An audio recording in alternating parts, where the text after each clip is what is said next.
네, 더불어민주당 원내대변인 김현정입니다.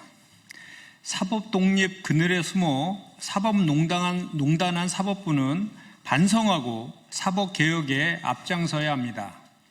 전국 법원장들이 사법개혁안에 대해 사법 독립 침해를 운운하며 반대 입장을 표명했습니다. 사법부는 사법 독립 운운 전에 국민의 사법 불신에 대한 통렬한 반성부터 해야 합니다. 사법부가 외치는 독립은 대체 누구로부터의 독립입니까? 국민의 뜻을 외면한 채 자신들의 기득권만 지키려는 그들만의 독립은 아닌지 묻지 않을 수 없습니다. 70년 실무를 뒤엎는 시간 쪼개기 계산법을 동원해 내란 속의 윤석열의 구속을 취소하고 선거를 앞두고 유력 대선 주자의 발목을 잡았던 파기환송 판결이야말로 법의 잣대가 얼마나 고무줄처럼 휘어질 수 있는지 똑똑히 보여준 명백한 정치 판결이자 사법농단이었습니다. 자신들의 가오에 대한 성찰 없이 사법 독립만 외치는 것은 국민에 대한 오만이자 기득권 수호를 위한 변명에 불과합니다. 사법 불신의 정점에는 조희대 대법원장이 있습니다.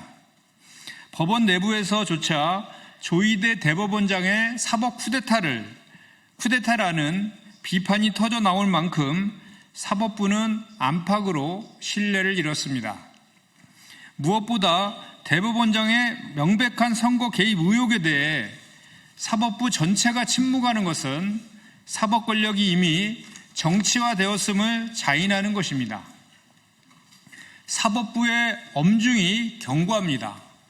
이제라도 냉정히 현실을 직시하고 무너진 신뢰를 회복하기 위해 사법개혁에 앞장서야 합니다.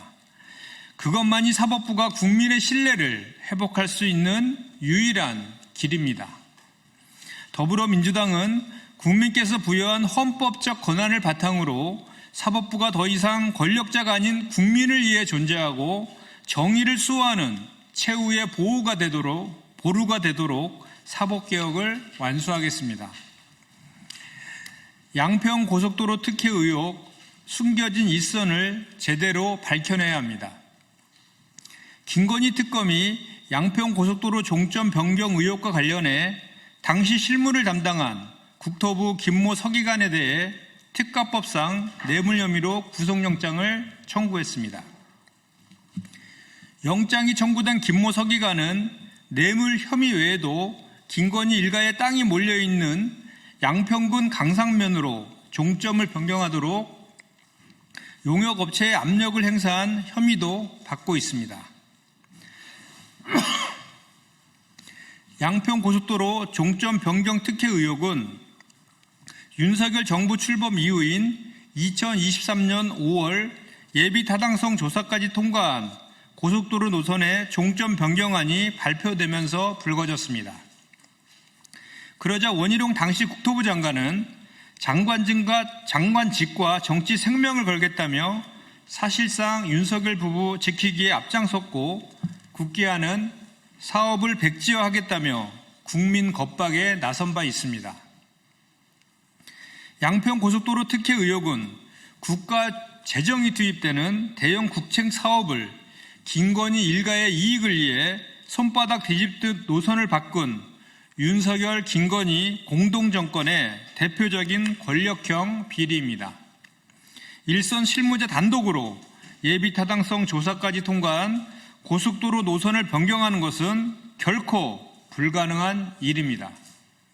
특검은 김건희와 원희룡 전 장관은 물론 철저한 수사를 통해 조금이라도 불법에 가담한 자들이 있다면 발본색원에 끝까지 죄를 물어야 할 것입니다. 더불어민주당은 양평고속도로뿐 아니라 김건희의 전방위적인 국정농단의 진실을 하나하나 밝혀낼 것입니다.